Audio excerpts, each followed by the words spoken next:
Hello everyone, this is Prachi. Welcome back to our channel.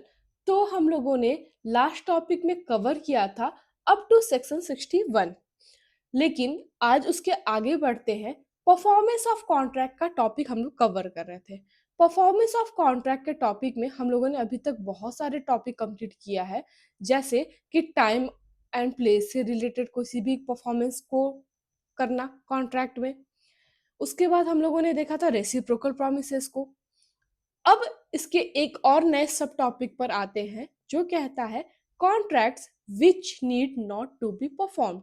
वो contract जिन्हें अब performance की जरूरत नहीं है। वो कॉन्ट्रैक्ट जिन्हें अब परफॉर्मेंस की जरूरत नहीं है, ये बात करता है अप टू 62 से 67 तक। अभी तक हम लोगों ने 61 सेक्शन तक कवर किया था, लेकिन अब ये जो नया सेक्शन हम लोग देखेंगे वो 62 टू 67 तक देखेंगे आज के लेक्चर में। Contract which need not to be performed. तो इसको 62 पे आने से पहले कुछ जो इसके टॉपिक्स हैं उन्हें क्लियर करना जरूरी है, क्योंकि ये जो टॉपिक्स है ना, ये बार बार इसके अंदर आने वाले हैं। तो you guys need to know कि व्हाट आर दीज टॉपिक्स। तो फर्स्ट इज नोवेशन। नोवेशन क्या होता है? Novation means substitution of an existing contract with a new one. अगर एक कॉन्ट्रैक्ट जो है, ये ए है कॉन्ट्रैक्ट, हमारे और आपके बीच में कोई कॉन्ट्रैक्ट हो रखा था, हम क्या कहते हैं कि इसको अब सब्स्टिट्यूट करते हैं, एक नया कॉन्ट्रैक्ट लाते हैं बी। उस बी कॉन्ट्रैक्ट से हम ये कहते हैं कि ये जो पुराना वाला कॉन्ट्रैक्ट है ना, इसे हटा देते हैं, ओल्ड वाला इस ए वाले को हटाते हैं और ये नया कॉन्ट्रैक्ट बी को लेके आते हैं। तो ये जो इसे क्या होगा, इसे क्या कहा जाएगा? इसे कहा जाएगा सब्स्टिट्यूशन। क्योंकि एक नया कॉन्ट्रैक्ट होते हुए भी, पुराना कॉन्ट्रैक्ट होते हुए भी एक नए कॉन्ट्रैक्ट को एग्जिस्टेंस में लेके आना। रेसिजन क्या होता है? Cancellation of contract. मीन्स इस कॉन्ट्रैक्ट में कुछ नया कॉन्ट्रैक्ट नहीं आ रहा है। रेसिशन में कोई नया कॉन्ट्रैक्ट नहीं आता है। उसी जो पुराने कॉन्ट्रैक्ट को, जैसे कि ए कॉन्ट्रैक्ट था, इसी पुराने कॉन्ट्रैक्ट को हमने ये कह दिया कि हमारे और आपके बीच में अब कोई कॉन्ट्रैक्ट नहीं है। मीन्स कैंसिल कर देना उसी कॉन्ट्रैक्ट को, कोई भी नए कॉन्ट्रैक्ट का एडिशन नहीं होना। Next is alteration. अल्टरेशन क्या होता है? Changes in the original agreement. Means कुछ चेंजेस कर देना। मीन्स हम ना इसे कैंसिल कर रहे हैं, ना ही किसी नए कॉन्ट्रैक्ट को लेके आ रहे हैं, लेकिन जो भी हमारा एग्जिस्टिंग कॉन्ट्रैक्ट था उसमें कुछ चेंजेस कर दे रहे हैं। जैसे कि अगर हमारे और आपके बीच में एक कॉन्ट्रैक्ट था कि आपको हमारे घर कल के दिन कुछ सामान लेके आना है, कोई भी सामान, जैसे सब्जियां ही लेके आनी है, तो हमने उसमें कुछ अल्टर किया, कुछ चेंजेस किए कि नहीं, आपको कल के दिन नहीं परसों के दिन लेके आना है। तो अगर जो चेंजेस हो रहा है उस कॉन्ट्रैक्ट में, उसी एग्जिस्टिंग कॉन्ट्रैक्ट में, इसी ए ही कॉन्ट्रैक्ट में कोई नया एडिशन या कैंसिलेशन इसका नहीं हो रहा है, इसमें केवल चेंजेस हो रहे हैं, उसी चेंजेस को कहेंगे अल्टरेशन। तो आपको ये तीनों टॉपिक समझ में आ गए होंगे। अब हम आते हैं सेक्शन 62 पर। सेक्शन 62 क्या कहता है? Effect of novation, rescission and alteration of contract. क्या होगा अगर किसी भी कॉन्ट्रैक्ट में नोवेशन किया जाता है, रेसिजन किया जाता है और अल्टरेशन किया जाता है, तो उस कॉन्ट्रैक्ट में क्या होगा फिर? If the parties to a contract agree to substitute a new contract for it, अगर जो पार्टीज हैं वो आपस में अग्री करती हैं कि हम लोग इस कॉन्ट्रैक्ट को सब्स्टिट्यूट कर देते हैं, या रिसाइन कर सकते हैं, या अल्टर कर सकते हैं, तो पार्टीज जो है उस कॉन्ट्रैक्ट में इन तीनों में से कुछ भी कर देती हैं, तो जो ओरिजिनल कॉन्ट्रैक्ट होगा ना, उसको परफॉर्म करने की जरूरत नहीं होगा। मीन्स कि ए है ये और ये है बी, ये दोनों व्यक्ति हैं, इन दोनों के बीच में एक कॉन्ट्रैक्ट होता है कि आपको हमारे घर पे, जैसा कि हम लोगों ने पहले भी देख रखा था, केटरिंग वाला काम करना है। तो ए और बी के बीच में जो कॉन्ट्रैक्ट हुआ, उन कॉन्ट्रैक्ट में इन्होंने ये कॉन्ट्रैक्ट बनाया। इसमें इनके बीच में कोई भी सब्स्टिट्यूशन होता है, या अल्टरेशन होता है, या रिसाइंड होता है, कॉन्ट्रैक्ट रिसिशन होता है। तो जब ऐसा कोई भी काम होता है इस कॉन्ट्रैक्ट से रिलेटेड इन दोनों के बीच में, और कोई भी नया कॉन्ट्रैक्ट या इसी कॉन्ट्रैक्ट को कैंसिल कर दिया जाता है, तो जब कैंसिल हो गया तो उसे परफॉर्मेंस की ज़रूरत तो है ही नहीं, तो इसी कॉन्ट्रैक्ट को परफॉर्म करने की ज़रूरत नहीं है। यही कह रहा है 62।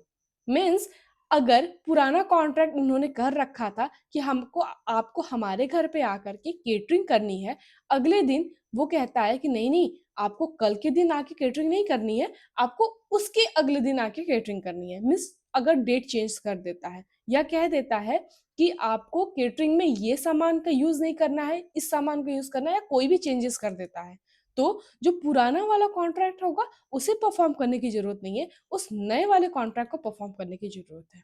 इन केस ऑफ अल्टरेशन या नोवेशन और कैंसिलेशन हो गया तो परफॉर्मेंस की ज़रूरत है ही नहीं। यही कह रहा था 62। इसके इलस्ट्रेशंस देखते हैं हम लोग, तो ये टॉपिक और अच्छे से क्लियर हो जाएगा। A owes money to B under a contract.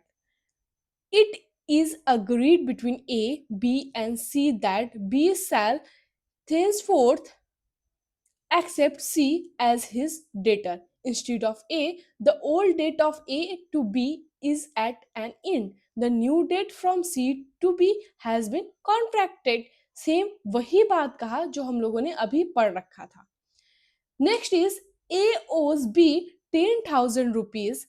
A enters into an arrangement with B and gives B a mortgage of his A's estate of 5,000 rupees in place of the debt of 10,000 rupees. This is new contract and extinguishes the old. जैसे ही new contract बना उसी समय, जिस समय new contract बनेगा उसी समय जो पुराना कॉन्ट्रैक्ट होगा वो ऑटोमेटिकली खत्म हो जाएगा, एक्सटिंग्विश हो जाएगा। यही ये सेम एग्जाम्पल सी भी है इसका। तो आपको ये क्लियर हो गया होगा 62। इसमें ऐसे कोई क्वेश्चंस नहीं आते हैं, लेकिन हाँ, अगर आ जाते हैं तो कंफ्यूजन क्रिएट करके जाते हैं। जैसे कि इसमें डायरेक्ट क्वेश्चन पूछ सकता है, नोवेशन, रेसिशन और अल्टरेशन अगर किसी कॉन्ट्रैक्ट में होता है, या ऐसे भी पूछ सकता है कि अगर किसी कॉन्ट्रैक्ट को अल्टर कर दिया जाएगा तो पुराना कॉन्ट्रैक्ट के साथ क्या किया जाएगा? तो ऑप्शंस दे देगा, तो उसमें अगर ऑप्शन है need not to be performed, this is the answer. उसे परफॉर्म करने की जरूरत नहीं है अगर कोई भी इसमें से काम किया जाता है, नोवेशन, रेसिजन या अल्टरेशन। 62 के बाद इसका एक केस है, लता चंद्रा वर्सेस रमेश चंद्रा का केस। ये इंपॉर्टेंट है। रता रमेश चंद्रा रमनिकलाल शाह का केस है। ये जो लता चंद्रा का केस है ना, ये लैंडमार्क केस है इसका। सो इसको जानना बहुत ज़रूरी है।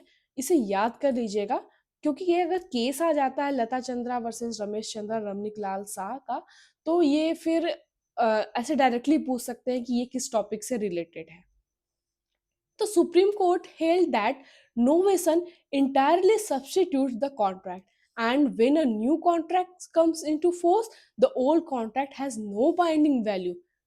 जैसे ही नोवेशन का मतलब हम लोगों ने अभी इसमें सुप्रीम कोर्ट ने डिफाइन किया था इस केस में कि नोवेशन मीन्स क्या होता है। जैसे कि हम लोगों ने अभी देखा, नोवेशन मीन्स हम लोगों ने क्या देखा कि सब्स्टिट्यूट कर देना जो एग्जिस्टिंग कॉन्ट्रैक्ट है उसको न्यू कॉन्ट्रैक्ट से। यही इसमें कहा गया था कि novation entirely substitute the contract. Novation means अगर ये जो पुराना कॉन्ट्रैक्ट है इसको हटा करके बिल्कुल नया कॉन्ट्रैक्ट ये लेके आना। तो new contract come into force, जब नया कॉन्ट्रैक्ट आएगा, इट मींस बी वाला जो कॉन्ट्रैक्ट है वो केम इनटू फोर्स होगा, इन्फोर्समेंट होगा उसका, तो जो ओल्ड कॉन्ट्रैक्ट है उसका कोई भी इफेक्ट नहीं होगा, वो टोटली कंप्लीटली सब्स्टिट्यूट हो जाएगा, हट जाएगा। इफेक्ट है इसका, if the parties to a contract agree to substitute a new contract for it और रिसाइन और alter the original contract need not to be perform.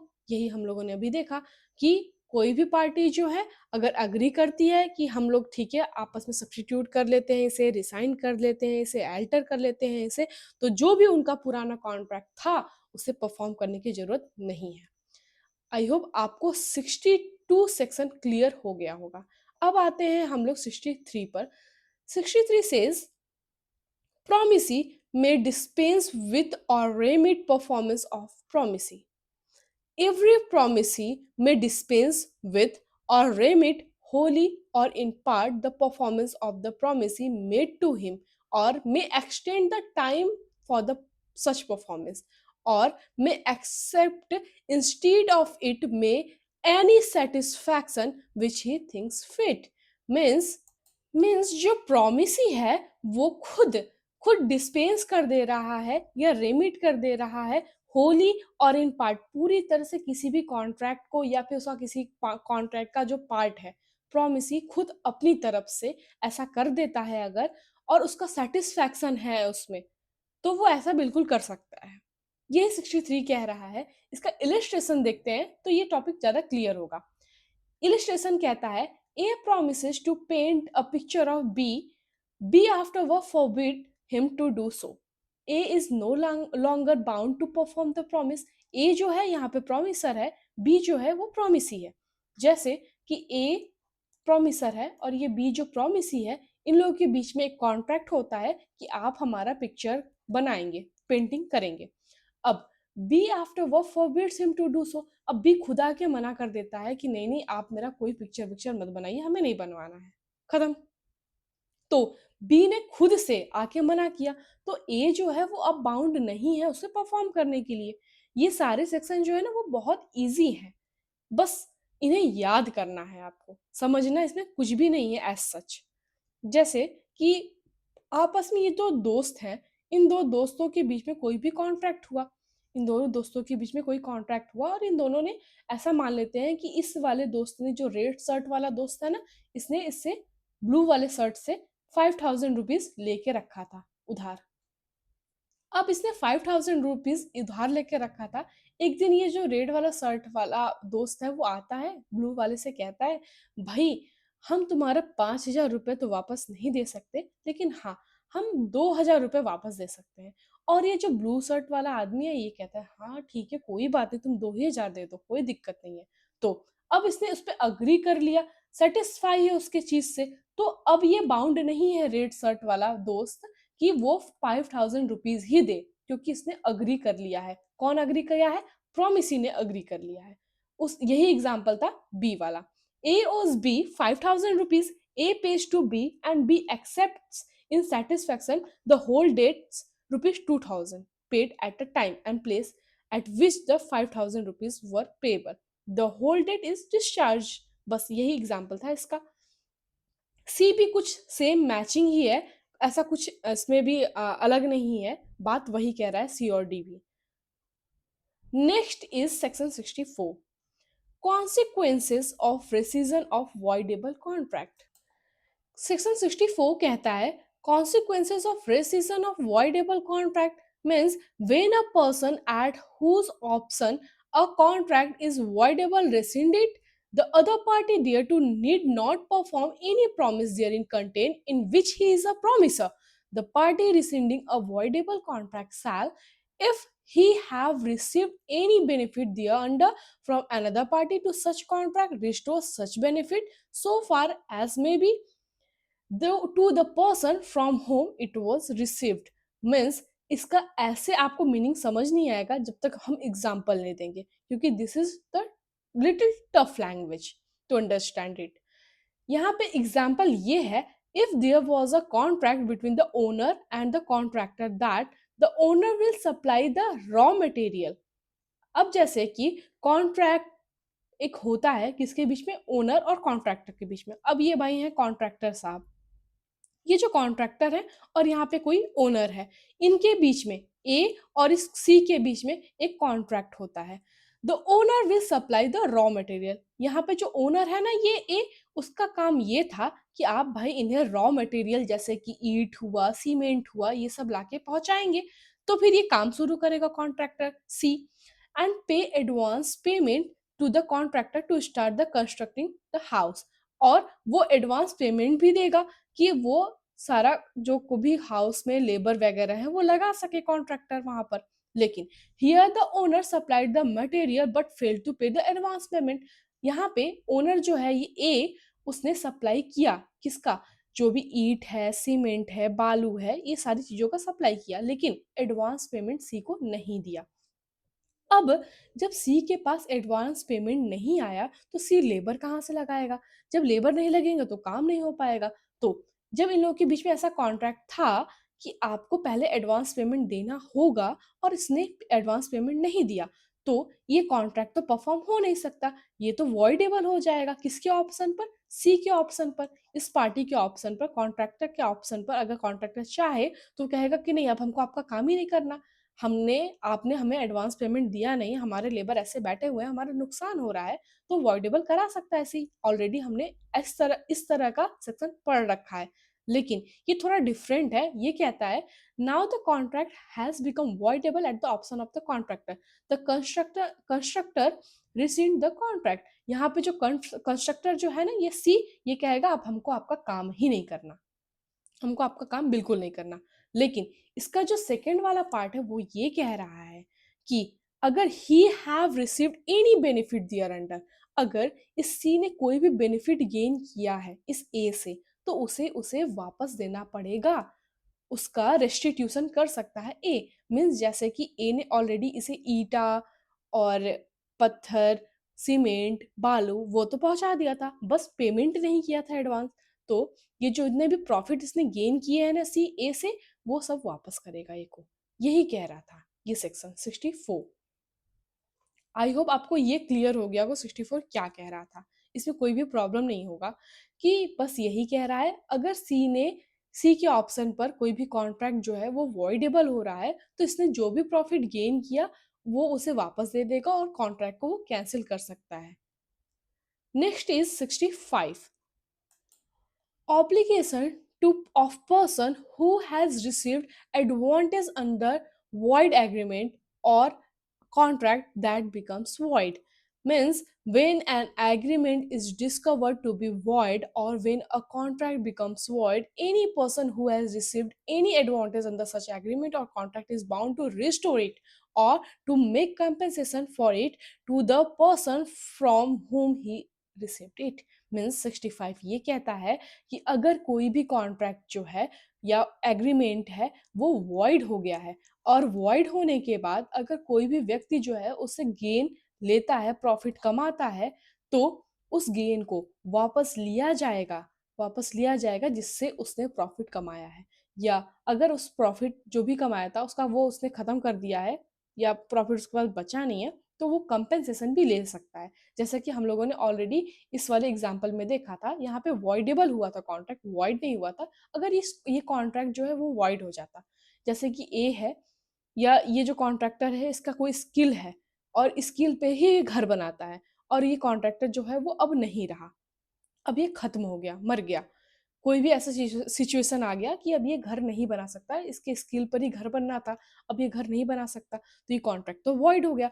अब जो भी गेन ए ने किया होगा कॉन्ट्रैक्टर के साथ, जैसे कि कॉन्ट्रैक्टर ने आधा घर बनाया हो और वो खत्म हो गया हो, मर गया हो, तो जो आधा घर बना है ना उसका पैसा तो ए को देना ही पड़ेगा, भले ही इसके लीगल रिप्रेजेंटेटिव को देना हो। यही कह रहा था 65 कि जो भी गेन किया गया है किसी भी कॉन्ट्रैक्ट से वॉइड होने के बाद, तो उस कॉन्ट्रैक्ट को का कंपनसेशन या फिर गेन को रिस्टोर कराया जा सकता है।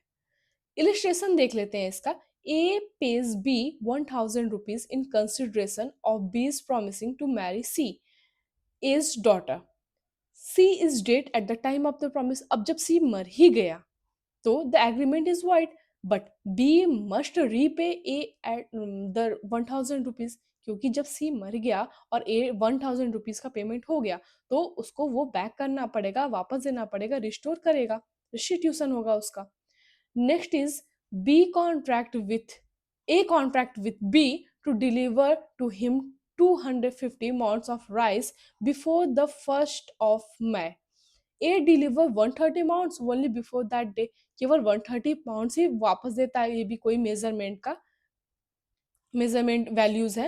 एंड नन आफ्टर, उसके बाद कुछ देता ही नहीं है, केवल दो अढ़ाई 250 माउंट्स की बात हुई थी। यहाँ पे अगर हम केजी कर ले आपको इजी टू अंडरस्टैंड होगा, ये 2.5 केजी की बात हुई थी, 250 केजी की बात हुई थी, लेकिन 130 केजी ही ये देता है उस दिन तक। एंड नन आफ्टर दैट, उसके बाद वो देता ही भी नहीं है।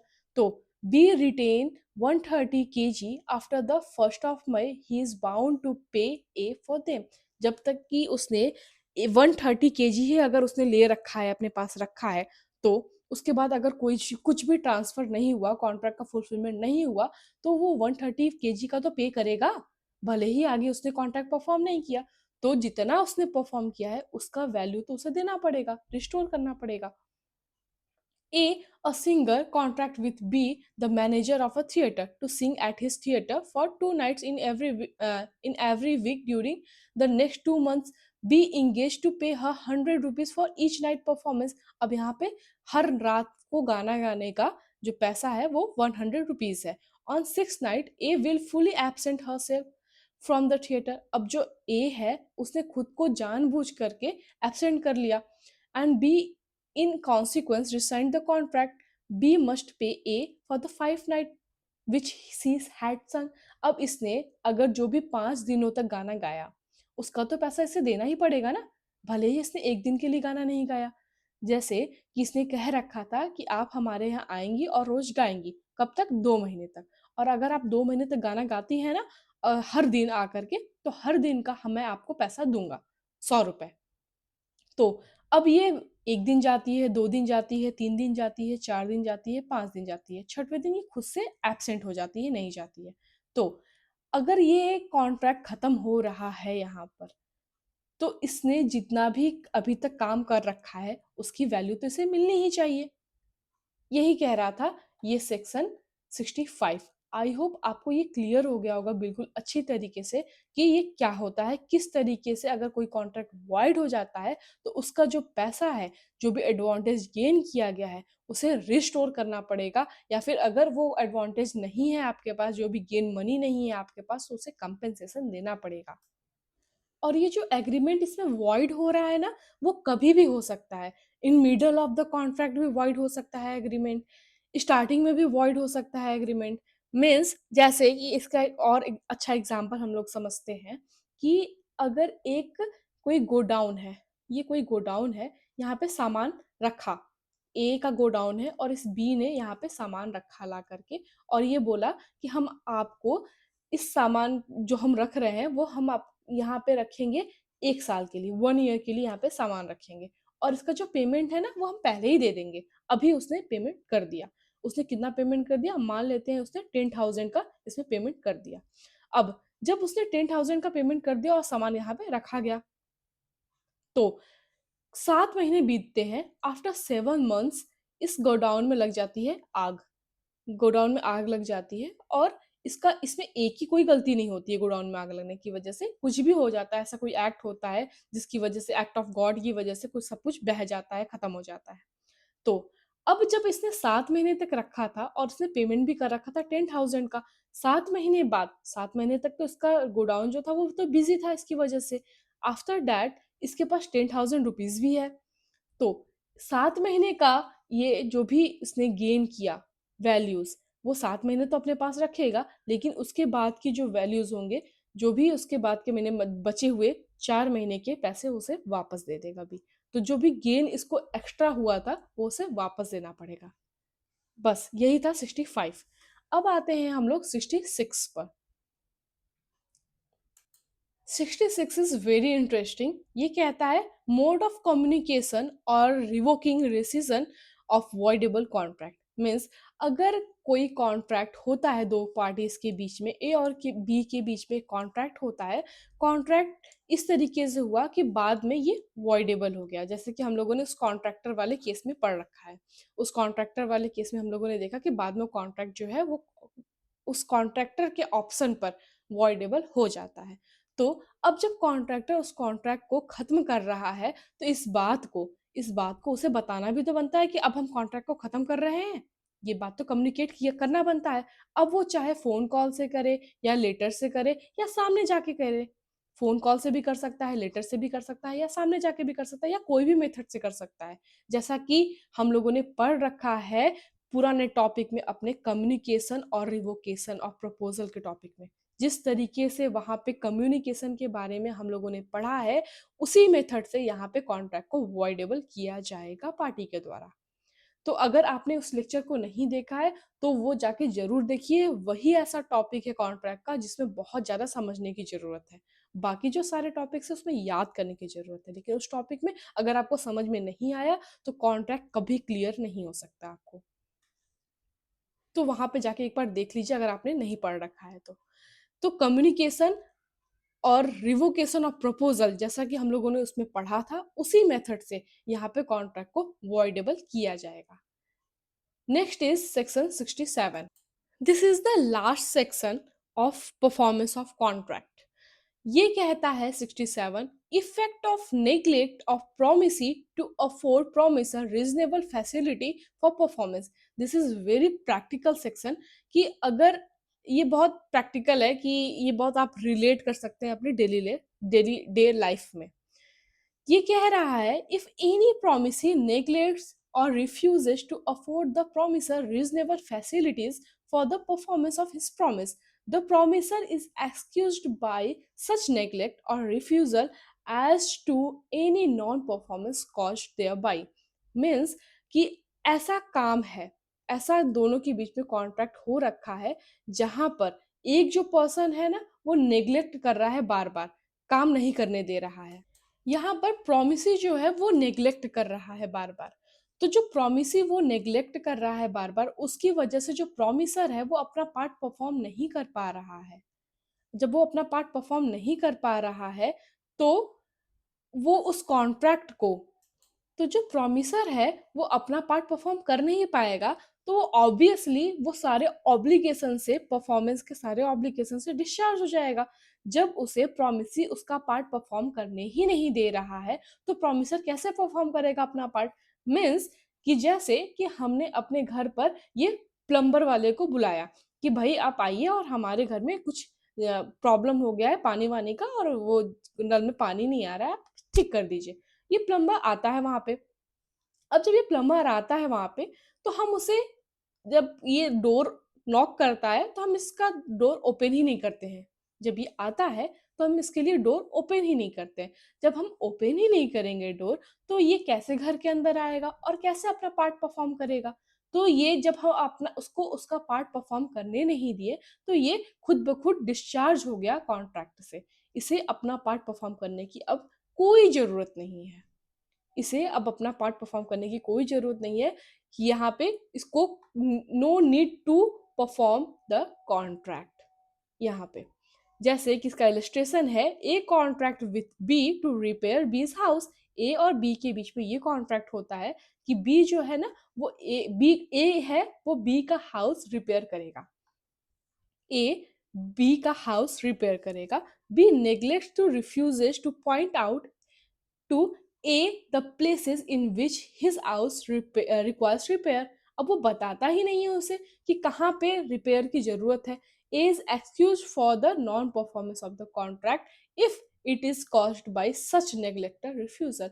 तो A जो है वो बिल्कुल एक्सक्यूज हो गया, वहां से डिस्चार्ज हो गया कि अब उसे कोई भी अपना पार्ट परफॉर्म करने की जरूरत नहीं है।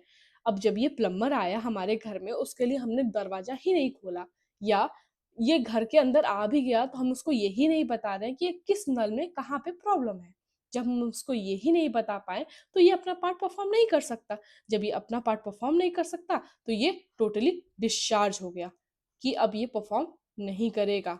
ये बाउंड नहीं है, इसके ऊपर कोई भी ब्रीच का इल्जाम नहीं लगने वाला, क्योंकि हमने उसे परफॉर्म नहीं करने दिया उसका पार्ट। आई होप दोस्तों आपको सेक्शन 62 टू 67 बहुत अच्छे से क्लियर हो गया होगा। अगर आपको कोई भी क्वेरी है इन सेक्शन से रिलेटेड तो आप हमको बिल्कुल पूछ सकते हैं, या तो पर्सनली मैसेज करके भी पूछ सकते हैं या फिर कमेंट सेक्शन में भी पूछ सकते हैं।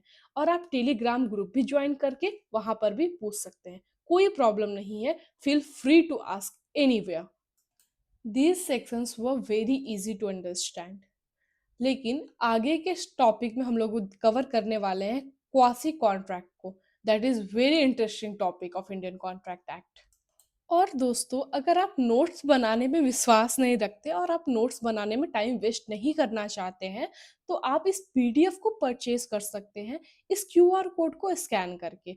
इस क्यूआर कोड को स्कैन करने के बाद आप इसका स्क्रीनशॉट हमारे इस नंबर पर भेजेंगे, उसी समय आपको पीडीएफ अवेलेबल हो जाएगा। इसकी वैल्यू केवल 21 रुपीज़ है और ये है नंबर इस नंबर पे आप मैसेज कर सकते हैं या तो टेलीग्राम पर या फिर व्हाट्सएप पर।